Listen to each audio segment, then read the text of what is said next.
Assalamualaikum warahmatullahi wabarakatuh. Jumpa lagi dengan saya Anggra Putri Tania. Kali ini saya akan membahas tentang ungkapan rahasia tentang prediksi-prediksi yang ada di dalam kitab Musarar. Assalamualaikum warahmatullahi wabarakatuh. Saya dengan Anggra Putri Tania. Jangan lupa subscribe, like, komen channel YouTube Guru Official 86. Terima kasih.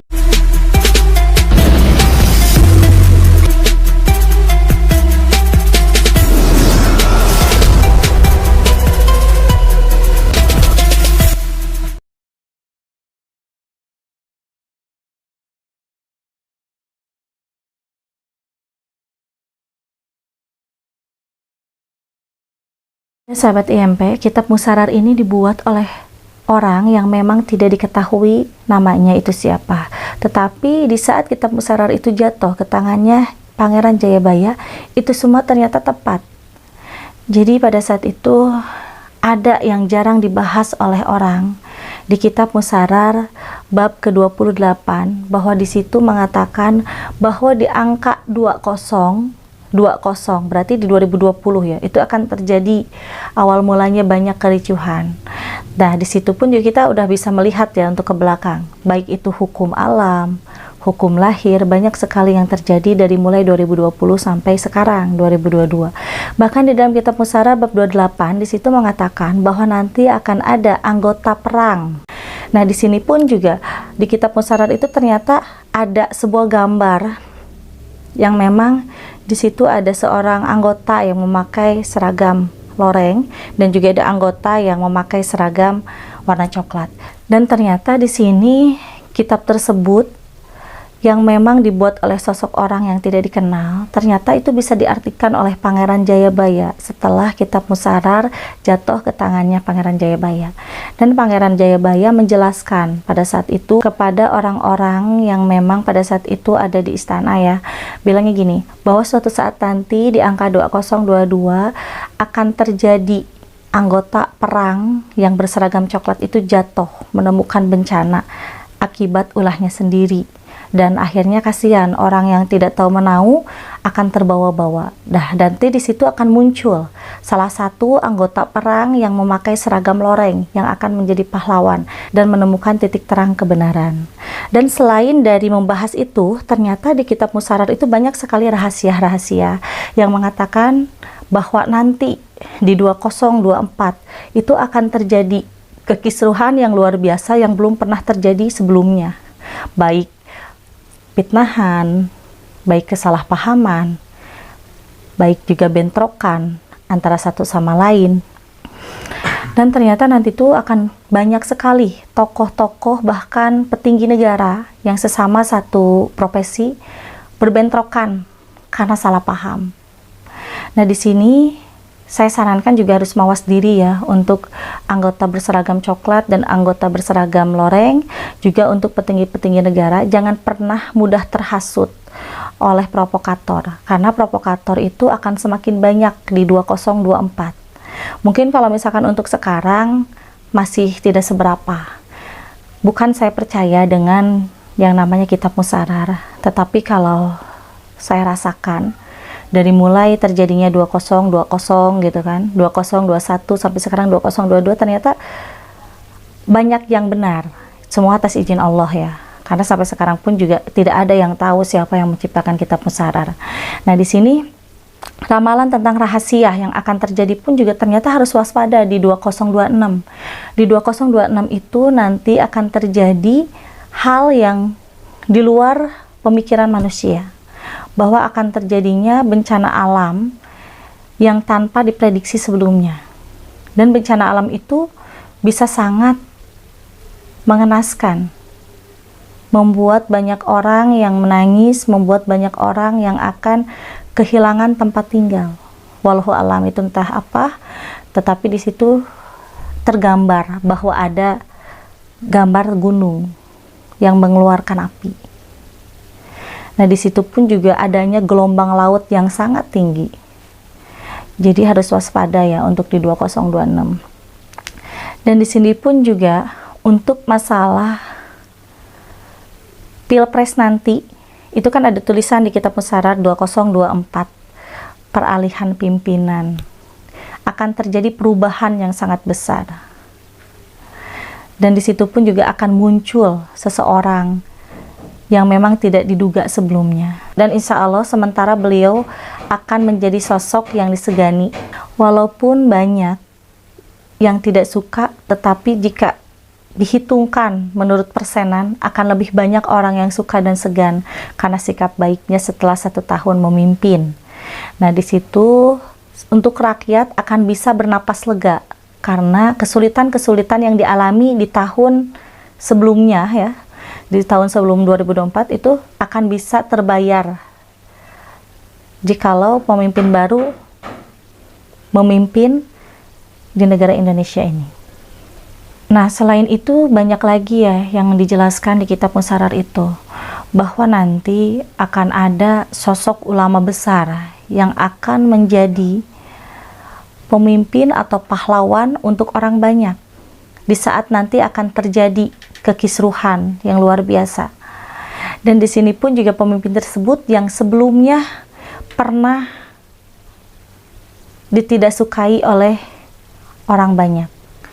Di saat nanti Allah akan bukakan jalannya untuk si ulama besar tersebut, disitulah semua orang yang awalnya menutup mata untuk ulama tersebut nanti akan terbuka bahwa ulama tersebut itu ternyata memang benar menjadi sosok pahlawan yang adil dan bijaksana dan mendirikan kepemimpinan dalam keagamaan menjadi nomor 1 di Indonesia. Dan beliau itu nantinya akan benar-benar dijunjung tinggi namanya oleh masyarakat dengan kebaikannya di jalan Allah. Nah, ternyata di 2023 juga atau di 2023 ternyata dituliskan juga ya di kitab Musyarar itu bahwa di 2023 akan banyak sekali orang-orang yang lupa dengan akal sehatnya.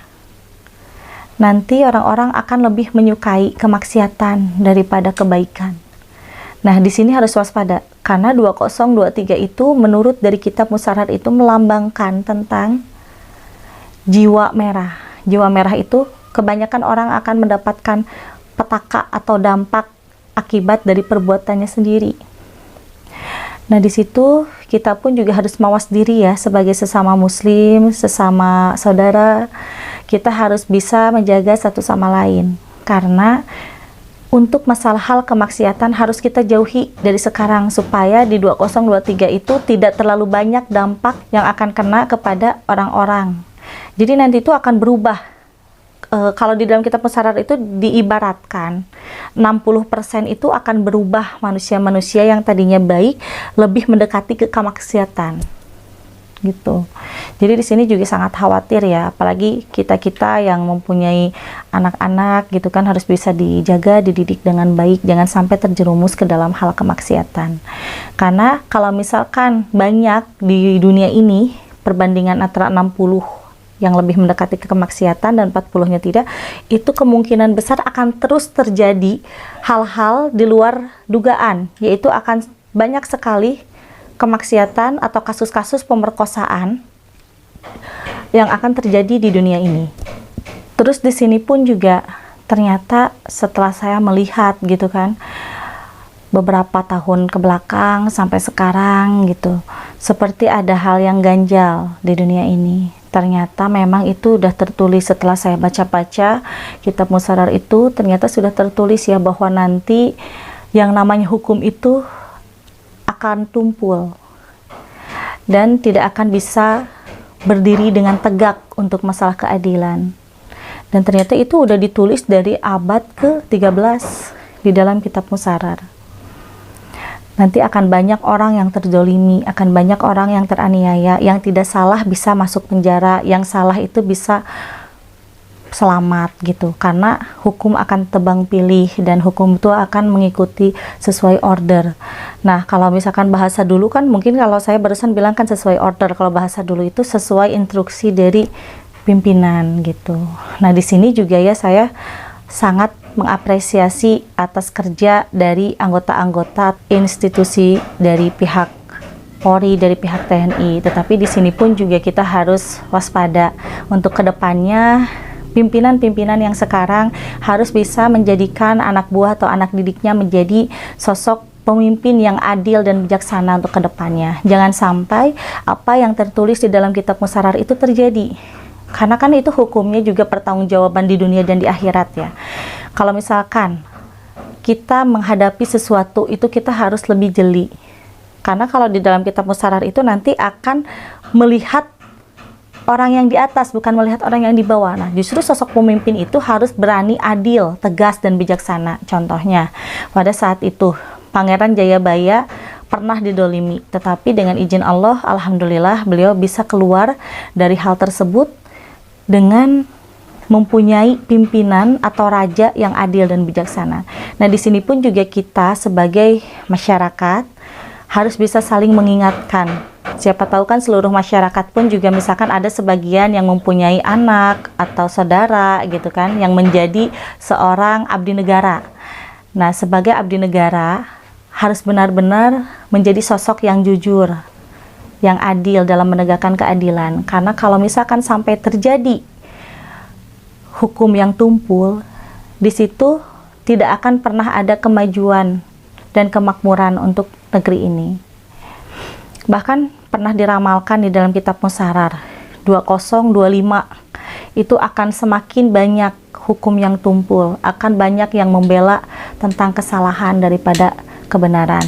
Nah, di sini kita harus benar-benar bisa mencegah dari sekarang. Karena kalau misalkan menjalankan sesuatu dengan hukum yang tumpul, di situ jelas yang namanya karma itu pasti akan ada. Tidak terjadi kepada dirinya, itu akan terjadi kepada keturunan-keturunannya. Jadi saya sarankan, karena sesama manusia, sesama muslim, sesama bersaudara gitu kan, kita harus saling mengingatkan satu sama lain. Itu udah menjadi hak dan kewajiban umat di dunia ini. Saya sarankan untuk bisa adil kepada siapapun, untuk bisa jujur, dan juga untuk bisa melangkah sesuatu itu dengan jalan yang benar, jangan dengan jalan yang salah. Karena pada saat itu Pangeran Jayabaya pernah dipitnah oleh seseorang yang masih patih dari kerajaan, bahwa beliau dipitnah menuduh dan membunuh orang-orang. Ternyata itu kelakuan si yang memfitnahnya. Tetapi di situ walaupun Pangeran Jayabaya menuntut keadilan kepada sang raja, tetapi pada saat itu sang raja pernah terpengaruh awalnya oleh si orang yang memfitnah Pangeran Jayabaya. Tetapi karena si sang raja itu mempunyai sifat yang jujur, yang amanah gitu kan, akhirnya bisa melihat gerak-gerik dari bahasa tubuh si pemfitnah itu. Akhirnya di situ si raja bisa memutuskan bahwa yang benar adalah Pangeran Jayabaya tidak pernah melakukan apapun, dan yang salah itu adalah patih kesayangannya dari si raja yang memfitnah Pangeran Jayabaya. Nah, di situ kita harus mencontoh dari seorang raja pemimpin di zaman kepemimpinan pada saat hidupnya Pangeran Jayabaya. Walaupun orang yang memfitnah itu adalah orang yang kita sayangi, tetapi kita jangan menggunakan rasa. Kita harus menggunakan amanah sebagai pemimpin. Karena kan sebelum menjadi pemimpin itu disumpah dulu ya, berarti harus sumpah kepada diri sendiri, harus sumpah kepada Tuhan. Nah, di situ harus bisa menegakkan keadilan. Jangan pandang bulu. Kalau misalkan memang orang yang kita sayang itu salah, ya salahkan. Kalau misalkan orang yang kita sayang itu benar, ya kita benarkan. Jangan pernah kita membenarkan orang yang salah dan mensalahkan orang yang benar. Karena di situ nantinya akan banyak sekali menimbulkan dan melahirkan kejahatan-kejahatan di muka bumi ini. Kalau dari dulu seorang pemimpin tidak tebang pilih, tidak akan mungkin kejahatan banyak sampai sekarang. Mungkin sedikitnya pasti akan jerak. Kalau sekarang kan yang di penjara aja masih mendapatkan hidup yang enak. Kapan mau jeraknya? Seperti yang korupsi, seperti yang melakukan pencabulan, yang melakukan pencurian, perampokan, dan sebagainya. Nah, di situ harus benar-benar bisa adil. Kalau untuk hukuman mati, di dalam kitab Musarar, pada saat itu tidak ada. Jadi di dalam kitab Musarar itu, sosok si pengarang itu menuliskan bahwa yang namanya hukuman mati itu kalau bisa tidak adakan. Karena pada saat itu sosok si pengarang itu adalah orang yang alim. Bisa dikatakan sosok yang sangat mencintai Rasulnya, sosok yang sangat mencintai Allah Subhanahu wa Ta'ala. Kenapa pada zaman hidupnya Pangeran Jayabaya tidak ada hukuman mati? Karena pada saat itu siapapun orang yang melakukan kesalahan, baik kesalahan sedang, baik kesalahan yang besar, itu selalu diberikan kesempatan untuk bisa bertobat terdahulu. Jikalau tidak bisa bertobat, nah di situ barulah diadakan penghakiman. Tetapi penghakimannya juga tidak sampai adanya hukuman mati. Cuman adanya antara sumpah bahwa tidak akan pernah melakukan lagi kesalahan tersebut. Nah, karena di zaman sekarang banyak sekali ya kejahatan-kejahatan, berbagai macam kasus. Nah, di sini juga alangkah lebih baiknya sebagai pemimpin itu menjadi pemimpin yang asor. Menjadi pemimpin yang adil, yang tegas dan jujur, dan bisa menyelesaikan tugas dengan baik. Seperti yang tadi saya sampaikan kan, di zaman Pangeran Jayabaya, yang salah ya kita salahkan, yang benar ya kita benarkan. Dan di saat yang salah itu tidak perlu kita kerasin, tidak perlu kita apa-apakan, cukup kita membimbing dengan baik dan memberikan kesempatan untuk bertaubat. Nah, kalau seperti itu sama dengan mengikuti politik islah di dalam Islam, bahwa dengan menggunakan politik islah di dalam Islam itu akan menjadikan orang-orang tersadar dan akan jerak dan tidak akan pernah melakukan hal-hal kejahatan lainnya. Karena kalau misalkan kita memberikan hukuman yang keras kepada si orang jahat, masih benar kalau misalkan itu benar orang jahat. Tapi kalau misalkan orang itu memang orang yang terzolimi, itu kan dosa bagi diri kita yang memberikan kekerasan kepada mereka. Jadi di sini pun juga baik itu orang yang salah, baik itu orang yang benar, kita harus menghakimi dengan cara politik islah, yaitu dengan kebaikan. Diberikan bimbingan antara hati ke hati supaya masuk ke dalam pikiran dan hati orang tersebut, supaya orang tersebut itu tidak pernah melakukan lagi kesalahan. Karena kalau dengan kekerasan itu tidak akan menyelesaikan masalah. Yang ada orang itu dendam dan akhirnya akan terus mengulang kesalahan-kesalahan lagi. Contoh, ada si pembunuh. Udah jelas orang itu salah gitu kan sebagai pembunuh. Ditahan di penjara. Setelah itu ditanya kan, ternyata telah mengakui. Di saat dia sudah mengakui, cukup kita sebagai pemimpin hanya memberitahu istighfar, kalau misalkan itu muslim gitu kan, salat taubat, memohon ampunan kepada Allah. Tidak perlu kita memakai kekerasan dengan memukul, tidak perlu juga kita memakai kekerasan dengan menyiksa, karena hukuman yang sebenarnya itu adalah hukuman semua umat manusia yang meninggal, yang ada dilakukan oleh malaikat di alam barzah. Jadi di dalam dunia lahir kita harus selalu melakukan dengan baik, supaya gambaran kita di akhirat pun juga baik. Seperti itu. Karena di dalam hadis riwayat Salman Al-Farisi, bahwa yang namanya kekerasan itu tidak baik. Yang melakukan kekerasan akan mendapatkan azab dan hukuman di akhirat. Itu menurut hadis yang sahih. Dan banyak ayat-ayat yang menerangkan bahwa sesungguhnya orang yang berkata kasar, orang yang melakukan kekerasan itu tidak akan pernah diampuni dosanya sebelum dia melakukan taubatan nasuha selama 3 tahun berturut-turut. Jadi di sini kita jangan merasa jangan merasa diri kita kuat, jangan merasa diri kita ini siapa gitu kan, dengan menghakimi seseorang, menyiksa seseorang, dan juga memberikan hukuman kepada seseorang. Boleh kita memberikan pelajaran, boleh kita memberikan hukuman, tetapi dengan jalan yang benar sesuai dengan politik islah. Karena kalau misalkan kita melakukan kekerasan itu, sampai kapanpun akan banyak kejahatan bertubi-tubi di muka bumi ini. Gimana mau makmurnya negeri ini? Gimana mau tenangnya negeri ini kalau misalkan sosok sebagai petingginya itu tidak bisa mengayomi masyarakat? Jadi di sini cara untuk mengayomi itu bukan dengan kekerasan, tapi dengan kelembutan. Semua yang namanya teori itu banyak, tetapi prakteknya yang harus dilakukan. Kalau hanya teori saja itu tidak akan bisa menyelesaikan masalah. Teori pun juga percuma kalau misalkan teorinya itu melibatkan banyak orang, akhirnya banyak masukan yang tidak baik, disitulah goyah hati dan pikiran, akhirnya melakukan hal yang salah. Untuk masalah teori cukup satu, kalau misalkan untuk petinggi negara nih, cukup satu, yaitu amanah dan juga keadilan. Untuk pemimpin negara, yaitu harus bisa turun langsung melihat kerja dari bawahan-bawahannya. Karena tidak mudah menjadi sosok pemimpin di negara ini. Menjadi sosok pemimpin yang adil, baik, dan bijaksana itu adalah sosok pemimpin yang bisa melihat bawahan-bawahannya itu bekerja secara baik atau tidak. Kalau misalkan bisa melihat, oh ya ini, institusi ini udah baik nih, itu pasti dari atas sampai ke bawahnya juga akan ikut baik. Walaupun pasti ada satu dua lah yang melanggar gitu kan, melanggar aturan. Itu udah wajar. Karena memang hal yang wajar ya, setiap manusia melakukan kesalahan, tetapi kesalahannya itu yang seperti apa dulu. Nah, contohnya di kementerian ini nih, udah bagus, udah benar gitu kan. Itu pasti ke staf-staf bawahnya juga akan benar.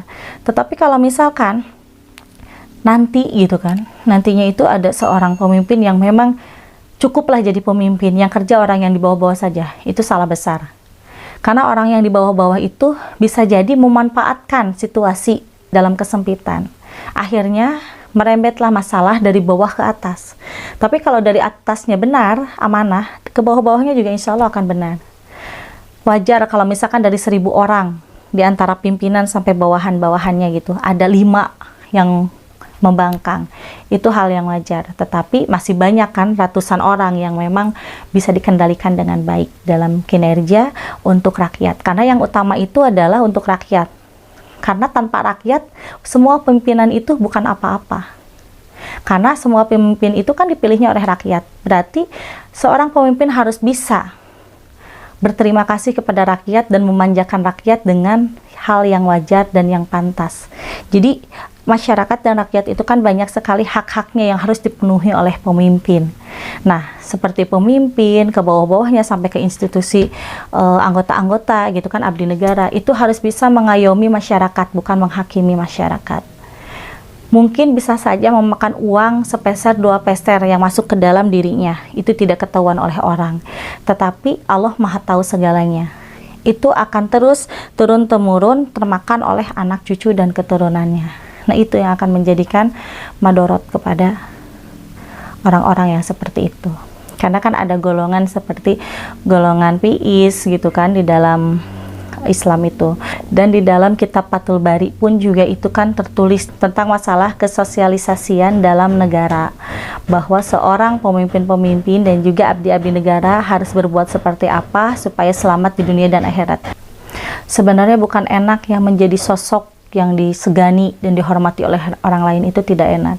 Karena kadang bisa saja orang tersebut bisa memberikan pencerahan kepada orang lain, tetapi tidak bisa memberikan pencerahan kepada dirinya sendiri dan juga kepada keluarga. Makanya dari situ kita diberikan amanah jabatan, kita harus bisa memanfaatkannya dengan baik. Karena jabatan itu adalah sementara. Harta, tahta, wanita itu adalah sementara. Baik pun juga wanita ya, harta, tahta, suami itu pun juga hanya sementara. Karena di saat Allah mengambilnya, kita harus ikhlas. Karena Allah akan mengambil dengan cara yang baik, bisa juga dengan cara yang buruk. Tergantung amal si orang tersebut. Kalau orang tersebut banyak melakukan amal baik, pasti akan Allah cabut dengan cara yang baik juga. Tapi kalau orang itu banyak sekali melakukan hal yang buruk, Allah akan cabut dengan mencoreng dan mempermalukan namanya.